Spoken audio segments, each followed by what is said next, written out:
You wouldn't believe what these women have been through. Some are harlots and thieves. The laudanum addicts are lucky to have ended up here instead of the asylum. I was addicted to the stuff when I came here. Did you know that, miss? But now I'm shed of that wickedness. A lot of women came to the courthouse wearing their pretty spring bonnets like it was church. The bonnets were so gay, but the eyes beneath them were like ice. It was as though my neighbors were angry with me, not for what I was accused of doing to John Wright, but for what I was doing to them,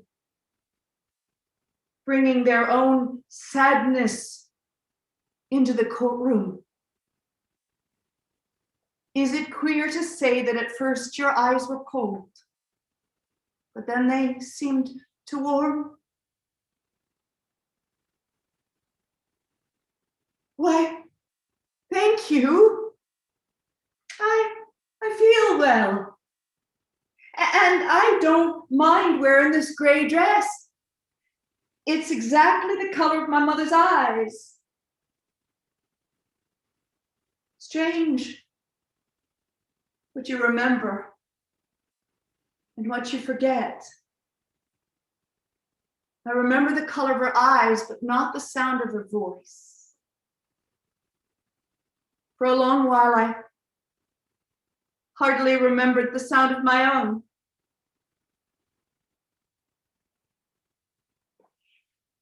Is that what you've come for, miss? To hear the rest of the story that the law wasn't interested in?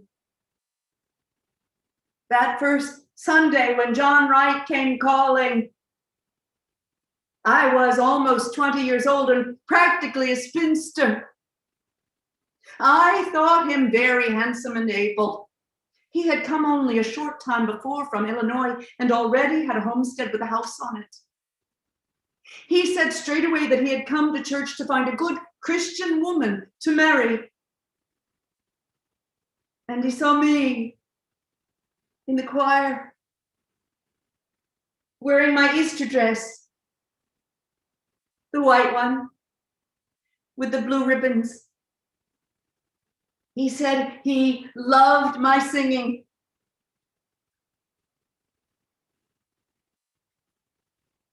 What a man tells a girl he's courting does not always endure.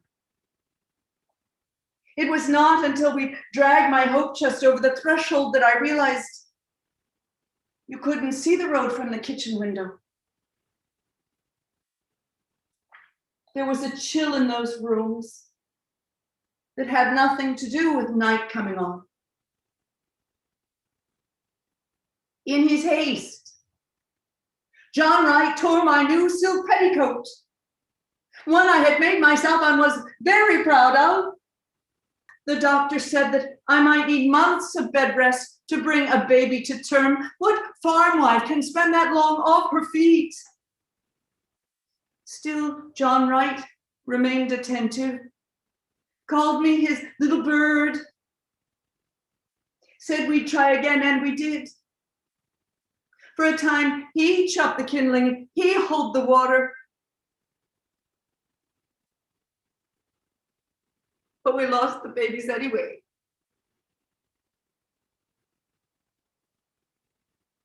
So after that, we lay side by side without touching. And the space between us grew hard and silent. It was then that John Wright began to say that he couldn't stand any noise in the house, that he could not tolerate my singing, that I was not to speak unless I'd been spoken to, and he used the back of his hand to prove that he meant what he said. It got so he would curse me as I stood to serve him at the table, and finally he began to lock me upstairs in the bedroom while he ate. Usually food calmed him, but if it did not, I would be in for a thrashing before the dinner dishes could be done. One summer evening, it grew so close upstairs behind that locked door that I could not catch my breath, so I opened the window and I climbed over the sill just to catch my breath. His dinner done, John Wright came into the yard to light his pipe, and he saw me sitting on the roof, and he began to bellow like a bullock, and he ran to the barn to get a rope. So I clambered back in the window thinking it would calm him to see that I wasn't trying to escape, but he pushed the door open and he struck me a blow that left me senseless. And when I awoke, he had tied me to the bed frame with a slip noose. And he'd tied my arms behind my back. And he left me thus till morning. And he kept the slip noose in place to use whenever he was vexed.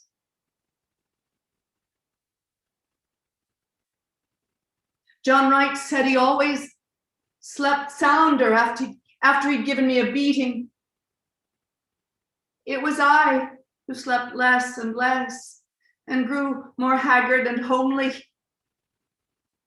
The girl I had been died, and only her shabby ghost remained.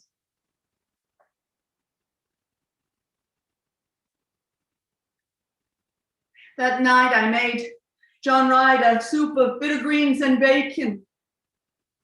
He ate a whole big bowl without comment, so it's doubtful he tasted the laudanum. Sitting at the table, his eyelids grew heavy. He said he was so weary he didn't think he could make it up the stairs, and I said, "Lean on me, and I'll help you up to bed." When we got there, he sat down on my side, and I pulled his boots off, and he leaned back and just went to snoring. It was not hard to get the rope round his neck, and his arms were heavy with sleep, so he struggled not at all.